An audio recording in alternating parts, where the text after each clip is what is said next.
All right, man, I'm gonna put y'all on game, okay? So the room, we got some stuff. We don't care about all that stuff right now. Y'all will see, y'all see. But one thing about Nikke around this time of year is that we get a lot of new players, right? Especially for the anniversary. Now, the thing is, a lot of new players don't understand what they should be doing next right after the anniversary, right? So I'm kind of coming here with a little warning, right? For not even just the newer players, but anybody who don't have some of these characters, because it is probably the best time that you guys use your gems wisely.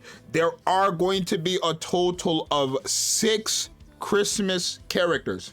Yeah, you got Rupee, you got Anne, you got Mika, you got Ludmilla, we have Maiden, which is one of the new Christmas characters probably, and then we have another one which is going to probably be one of the SR characters coming up, right? So you have 6 Christmas characters. Now, when it comes to the summer event, you always hear people talking about how good the summer characters are, how good Summer Niece is, how decent, Mary is as a healer, how pretty decent Helmet as a burst too. But when it comes to the winter event, it's not the same. Not even close. It's not even close to the same, right? So I'm gonna pull up the Christmas characters and I'm gonna break down why you should be skipping all the rerun characters, besides maybe just one I would say you could summon for, but everybody else I think you should skip, and I'm gonna give you valid reason. So the one that I think you should summon for is going to be Ludmilla, right? I think this is a character you should have just because she is a very powerful character, right? When you use her burst skill, insane reload speed buff 67%, insane attack buff for herself for 10 seconds 62%. When you enter a full burst, she's giving herself a pretty good crit rate buff, and then dealing additional damage when activates when hitting the core for 60 times. So once you hit the core 60 times, she does additional damage. And mind you, she's a machine gun character, so that's basically every 2 seconds you're dealing that. I'm not gonna lie to you, every like 2 seconds you're dealing that additional 100 what's it called, 109% of final attack is additional damage. And then even if you take a look at the first skill, after landing 60 normal attacks affects the target, it deals an additional 158% and has damage taken increased free for 3 seconds. She's a buff to the entire team, right? If I'm attacking the boss with Ludmilla, everybody on the team is doing damage taken, increased damage to that boss. So Ludmilla is a very, very, very powerful character. Like, this is a character you want to have. And the good thing about her is that she's a water character. Now, when it comes to the water DPSs, you don't have many options, right? You have Ludmilla and the 2 new ones, which is Quincy and Phantom. And then I guess Dorothy to an extent, even Amelia, sure. But the thing is, like, Amelia, Rem, they're collab characters. Phantom and Quincy are new. And then again, Ludmilla is a limited, and then Dorothy's a burst 1 water character, but she's a burst 1 pilgrim, right? Not really a main DPS, just a burst 1 who has like passives that make her do a lot of damage. Having Ludmilla is so beneficial for your account, especially if you are trying to clear content where you do need a water DPS, right? I would say Ludmilla is the strongest water DPS in the game, right? The only time she is quote unquote weak is if you're attacking with an enemy that doesn't have core. Because remember, if we go to her here, this only procs when hitting the core, right? This only procs when hitting the core. All this extra stuff procs regardless, but this additional 109% of final attack, to lose out on that just because you're not attacking the core is quite crazy, especially since it's a final attack. She's giving herself a crazy attack buff, damage taken basically permanently after 60 normal attacks. It's going to take you more than or less than 3 seconds to get 60 normal attacks with a machine gun. So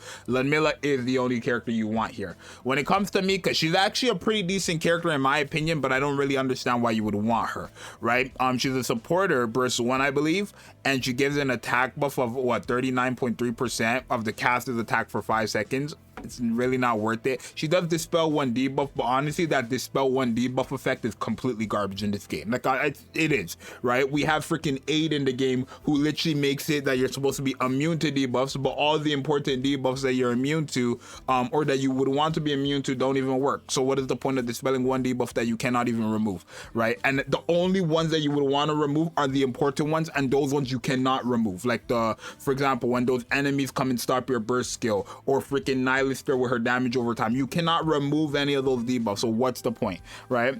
The good thing about her, she has a stacking ability for all allies every 150 normal attacks, which is kind of crazy. because she's an SMG, but she does have burst gauge filling by 300% continuously, which isn't really that helpful. I do think for all allies damage taken, like her having damage reduction that lasts for 15 seconds after landing 120 normal attacks is good. It is going to take long to fully stack that up, but with, again, her second skill, it's going to help you a bit more.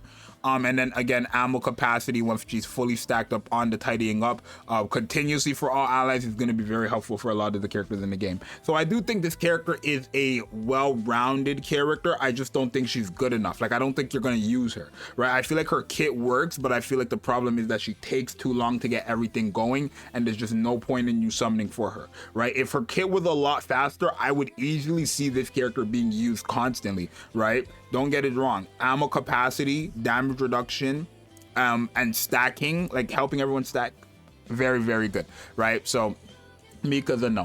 All right, the electricians came in here, so I don't know what I was saying because I had paused for like 5-ish minutes. But more of the story for what I was saying about this character is don't summon. I think her kit is great. I think the only issue with her is the fact that she takes too long to get things going. So forget about this character, right? Rupee is one of the worst characters in the game, one of the worst created characters, right? I think she was the first ever character who allowed people to re-enter a burst. So like she was the first ever re-enter burst stage, burst skill stage 1. Her reload speed buff is fantastic. She does taunt with no damage reduction, but she does taunt with some defensive buffs.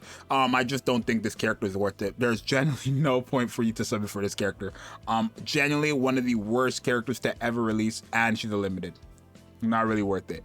And then Anne is a decent PvP character, I would say. She is the only other character in the game that actually has a revive mechanic, right? She is a rocket launcher, so she is going to have pretty good burst generation in PvP. She does heal, but it's only to support her allies, and that's after 3 normal attacks. She does increase, you know, all allies HP potency, which isn't bad when her HP is above 90%, and then she does actually lower HP potency when the last bullet hits the target while having over 90%. And that's very good for PvP because you're basically shutting down heals or healers in PvP, right? So she does also heal on her burst skill as well, right? For attacker allies only, but it's like you're not using her burst skill. That's the only thing. Her attack buff is fantastic, 77% attack. Like, she's a very, very, very good in PvP. Other than that, she's not really worth it, right? I don't have her myself, but I do know she's cracked in PvP. I've seen her in PvP, used her in PvP on other people's accounts. Very, very good character, right? And I will have a showcase of all 4 of these characters, plus the new characters when the summer stuff comes back. I will be getting Anne, though. This is the only limited character I do not have, so I will be getting her guaranteed. But other than that, it is what it is, right? I wouldn't recommend to summon on any of these banners. Stay strong for the anniversary, right? You need to stay strong. If you're wondering where the table went here, it's back. It's right there. But yeah, anyways, that's going to be it for the video. Hope you guys enjoyed. Hopefully this was helpful because I know a lot of you guys don't know what to do with your gems. So hopefully this video kind of just helps you out. Summon for Ludmilla at the most because she's very powerful. Everybody else, not really. It's your boy Zxous. I'm out. Peace.